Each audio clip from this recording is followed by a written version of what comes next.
You're eating 1,200 calories, hitting the gym 5 days a week, and your metabolism just stopped.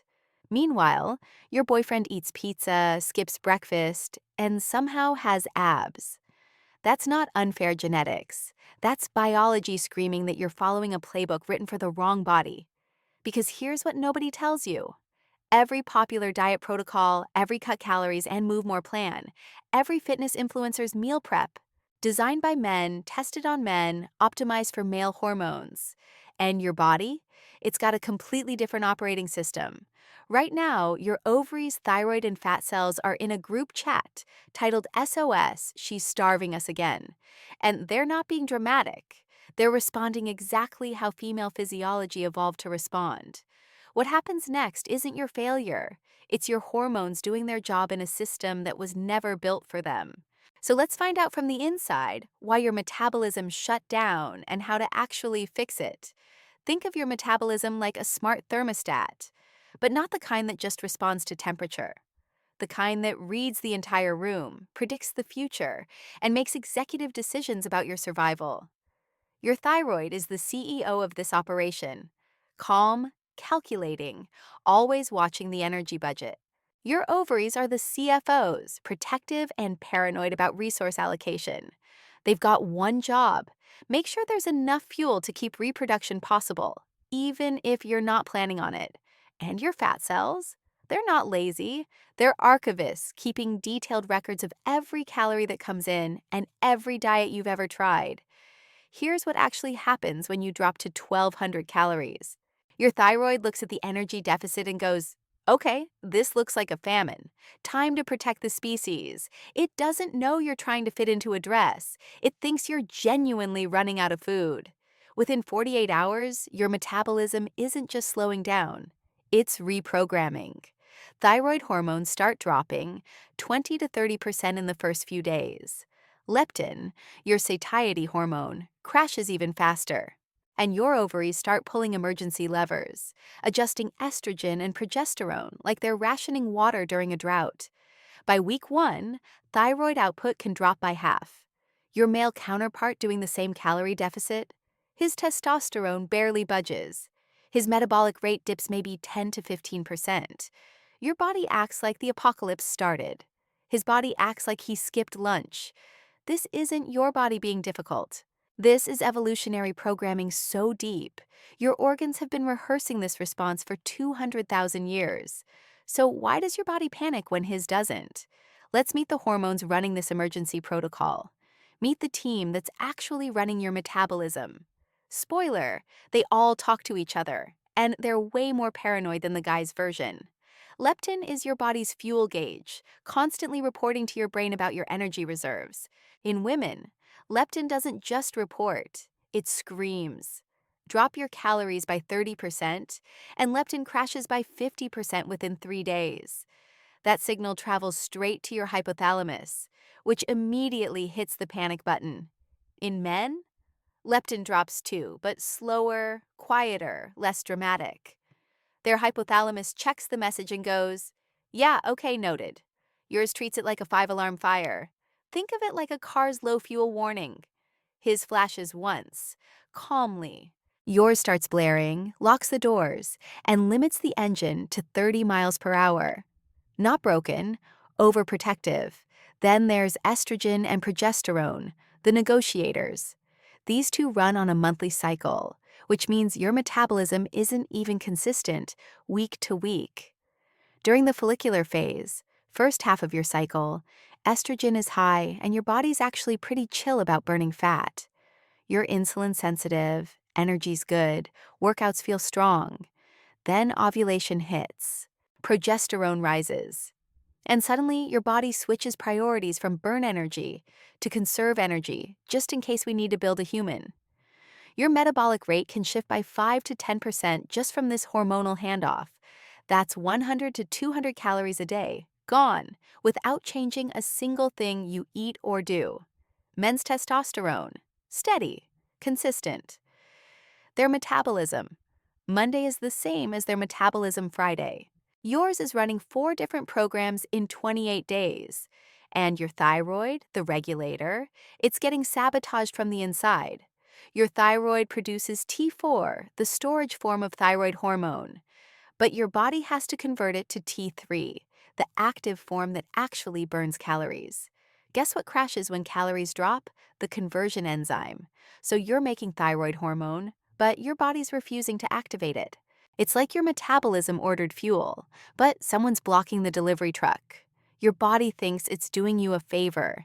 It thinks it's saving your life. Now watch what happens when you follow a diet designed for someone with completely different hormones.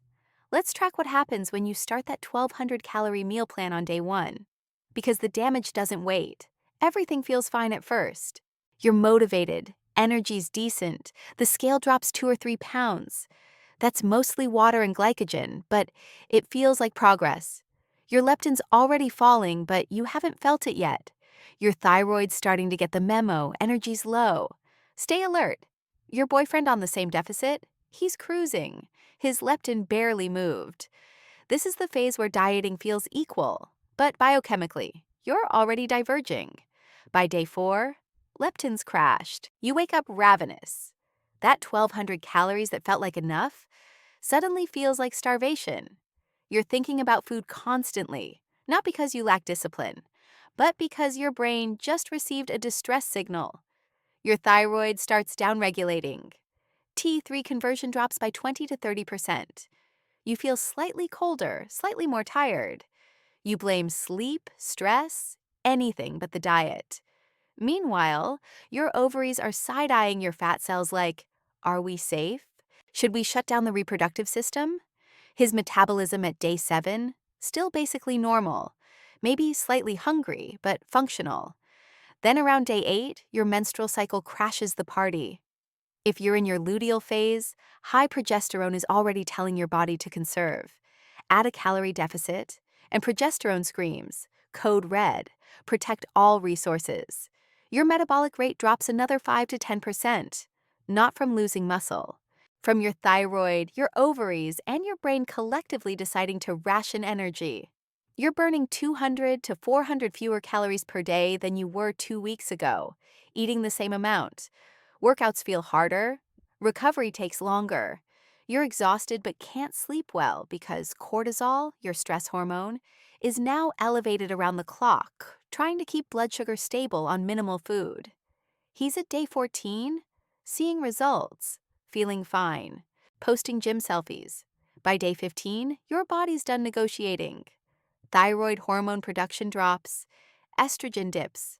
Your period might disappear entirely because your body just decided, absolutely not, we're not ovulating in a famine. Fat loss? Stalled completely. Even though you're eating 1,200 calories, your body's only burning 1,300. The deficit's almost gone. You're cold, exhausted, craving everything, and the scale won't budge. This isn't failure. This is your hormones doing exactly what they evolved to do: survive. 3 weeks in, and you're in what's called metabolic adaptation. But that's a polite term. Your body's in full conservation mode. Every system has downshifted. You're maintaining weight on calories that should cause fat loss. Your fat cells, those archivists keeping records, they've locked the vault. Every diet attempt they logged is now evidence. This human restricts, we conserve. Your gut's slowed digestion to extract every possible calorie. Your muscles are moving less throughout the day without you noticing. Even your fidgeting has decreased. Your body found every possible way to match your intake. Men typically hit this point around week 8 to 12. You got there in 3 weeks, so if traditional dieting is metabolic suicide for women, what actually works? Here's what actually needs to change. Not more willpower, not fewer calories. Strategy. First truth, a calorie deficit doesn't work the same for everyone. A 500-calorie deficit in a woman triggers hormonal alarms that don't exist in men. Your leptin sensitivity is 4 times higher. Your thyroid response is twice as dramatic. You're not weaker. You're more hormonally complex. The fix is simpler than you think. Smaller, smarter deficits. 10 to 15% below maintenance, not 40. Your body can handle a gentle nudge.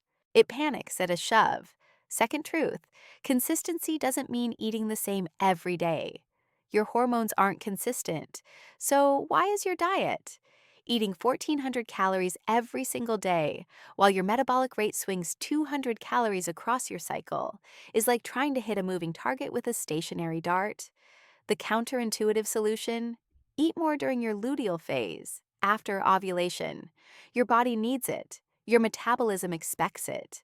Fighting your cycle with rigid macros is why you're exhausted and plateaued. And here's the one that sounds backwards. More cardio doesn't equal more fat loss. Not when your hormones won't cooperate. Excessive cardio in a calorie deficit spikes cortisol, which tells your body, we're under attack. Hold on to every fat cell. You're working harder to convince your body you're more stressed. Women respond better to strength training in a deficit because it sends a different signal. We need muscle. Burn fat instead. Your body listens to signals, not just effort. The real problem? You're not eating too much, you're stressing your endocrine system into emergency mode. Every day you stay in aggressive restriction, your metabolism adapts further. The longer you diet like a man, the more reverse diet work you'll need later. But here's the good news. Your metabolism isn't dead. It's hibernating, and you can wake it up without gaining 20 pounds in the process. Once you understand this, every diet you failed makes perfect sense. Your body wasn't broken. It was responding exactly right to the wrong approach. So here's the protocol that actually works with your hormones, not against them. Stop dieting like you're trying to make weight for a boxing match. Start eating like you have a hormonal system that needs respect. First, cycle your calories with your cycle. During your follicular phase, days 1 through 14, eat at your deficit. Your body handles it better when estrogen is high, 200 to 300 calories below maintenance. Train harder this week. You'll recover. Then, during your luteal phase, days 15 through 28, eat at maintenance or just 100 calories below. Yes, less of a deficit when you feel hungrier. That's the point. Your metabolism is already 5 to 10% slower. Work with it. This isn't giving up, it's strategic. You'll lose fat in phase 1 and maintain in phase 2. Net result, actual progress without metabolic shutdown. Protein needs to become non-negotiable. Aim for 0.8 to 1 gram per pound of body weight. Protein protects your muscle, which keeps your metabolism from cratering. It also supports thyroid hormone conversion, the exact process that gets sabotaged when you undereat. Every meal needs 25 to 35 grams minimum. Your body will sacrifice muscle to preserve fat if protein's too low. Don't let it. Take strategic diet breaks every 8 to 12 weeks. 1 full week at true maintenance. Not a cheat week, a structured refeed. Your leptin rebounds, your thyroid recalibrates, your sanity returns. Men can push 16 to 20 weeks straight. You can't. Not without paying for it later with months of reverse dieting. Plan the break. It's not weakness, it's strategy. Strength train 3 to 4 times per week and treat cardio like an accessory. Lift heavy enough to challenge your muscles. That signal tells your body, we're building, not starving. Keep cardio to 2 or 3 moderate sessions. Walking is perfect. Hour-long HIIT sessions in a deficit? Metabolic sabotage. And sleep 7 to 8 hours, non-negotiable. Your hormones reset during sleep. Leptin, cortisol, growth hormone, thyroid, all depend on quality rest. Miss sleep, and every other rule becomes 50% less effective. You can't out-diet bad sleep as a woman. Your hormones won't allow it. The framework: eat smart with your cycle, train smart for your hormones, recover smart for your metabolism. Not harder, smarter. Here's what happens when you finally stop fighting your biology. You didn't break your metabolism by eating too much. You broke it by following advice designed for a body with different hormones, different sensitivities, different survival programming. Every time you dropped to 1,200 calories, your ovaries and thyroid weren't being difficult. They were protecting you from what looked like a famine. They were doing their job. You just needed a different playbook. Now you have it. Cycle your intake, respect your hormones, train for muscle, not exhaustion. Sleep like it matters, because it does. And watch your metabolism wake up without the rebound weight you've been dreading. This isn't eating more and hoping. This is working with your biology instead of against it.